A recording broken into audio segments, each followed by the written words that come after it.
All right, let's get more details now on the grant debacle.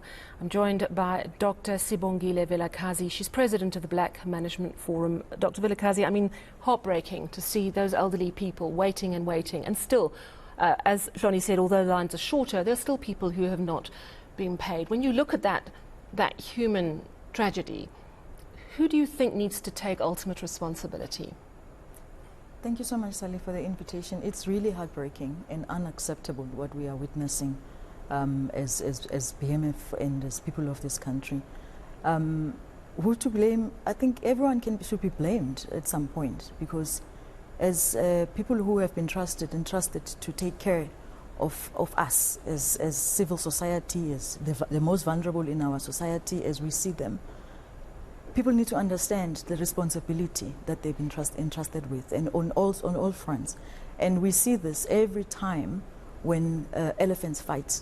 This is what happens. It's the men on the street, the men on the ground who suffers the most. So this is completely unacceptable.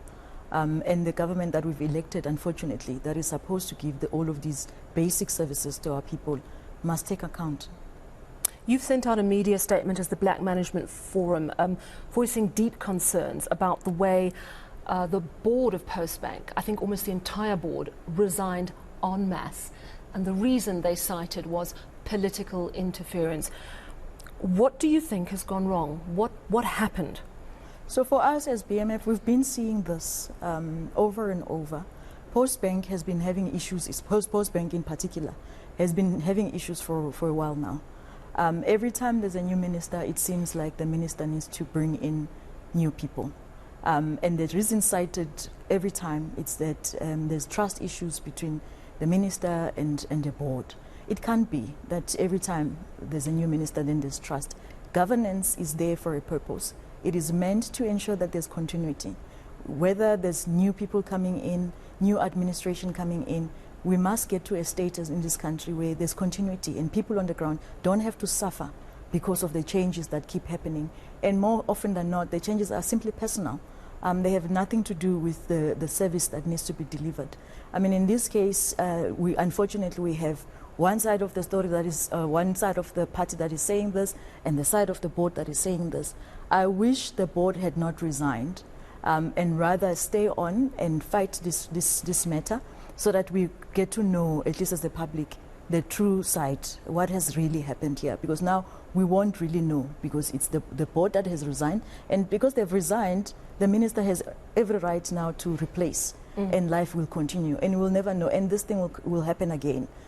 So at some point, it just needs to stop, because it's unacceptable. And as you've seen, it affects the most vulnerable of our society. Yeah, and you know, with state-owned enterprises, it belongs to us, the people. Yeah. It's ours. Yes. And the minister who oversees that state-owned entity is there as our envoy, yeah, in a way. But it seems there's something fundamentally not right. And if we look at what Postbank's ambitions are, I mean, the goal is to ultimately turn Postbank, which is, of course, a subsidiary of the Post Office, which is under severe hardship at the moment. But the plan is to turn Postbank into a state bank. With this kind of track record, are we ever going to get there? It doesn't look like it. I mean, if we can't get the basics of governance, how do we now get to trust that something so fundamental to the daily functioning of the most vulnerable? Unfortunately, people who can, they simply move to the private sector, and they allow the private sector to provide the services that they need. But these are people who have no other option. They have no choice. So they rely on government, and government. Again, government has to step up. As BMF now, we really find ourselves feeling that this just cannot continue. And we'll be engaging the minister. We haven't had a chance to engage the minister as yet. And it's not just this incident for us that makes us feel so disgruntled about this, because it's a trend that we are observing between professionals who have chosen to go into the public sector to assist government, but it's almost like it's a slaughterhouse. As a professional, if you choose that route, your professional identity will somehow be harmed by that choice. We don't want that. As BMF, we are advocating for socio-economic development, transformation in particular. SOEs enable the development of skills for professionals to then be able to move into the private sector if they choose to do that. So if the public sector keeps on being this slaughterhouse for professional careers, it's unacceptable and it needs to stop. And it's interesting, of course, because we know that so many state-owned entities, and the boards in particular, were the site for state capture and corruption to enter. That certain corrupt individuals with corrupt intent would make sure they got their people on the board, and then, of course, hollowing out those institutions.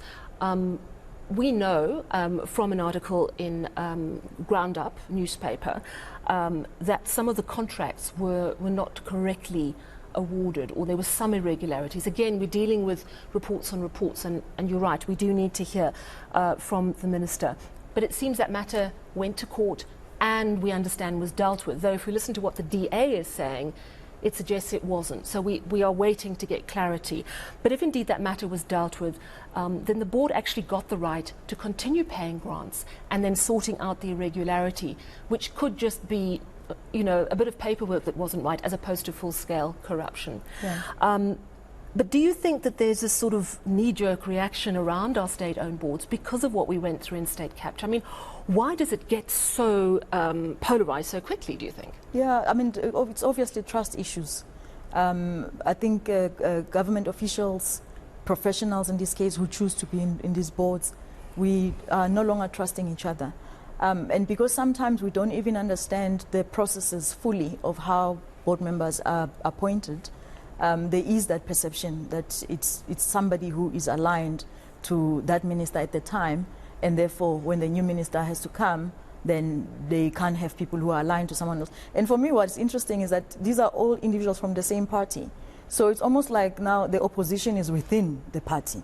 Because if it's your predecessor was there and they supposedly made the right decision of appointing certain individuals, following certain processes, then those people should be okay to continue running the organization. So why is it that there's this mistrust so quickly, that because I didn't bring you in, then I must bring my own people and I must find reasons why you should go? And you are correct. This could have been just a paperwork issue that needed to be sorted out, and it could have been blown out of proportion to say things are not being done correctly because there's just that mistrust that I did not bring you and you may be working against me or working for the previous, the predecessor. So those kind of issues, really as a country, if we want to get things right, we do need to get to a point where we start seeing whose really interest are we serving. And if we are true that we are serving the interest of the people, especially the vulnerable, the poor. I mean, for the Postbank issue, it's just too heartbreaking because of that.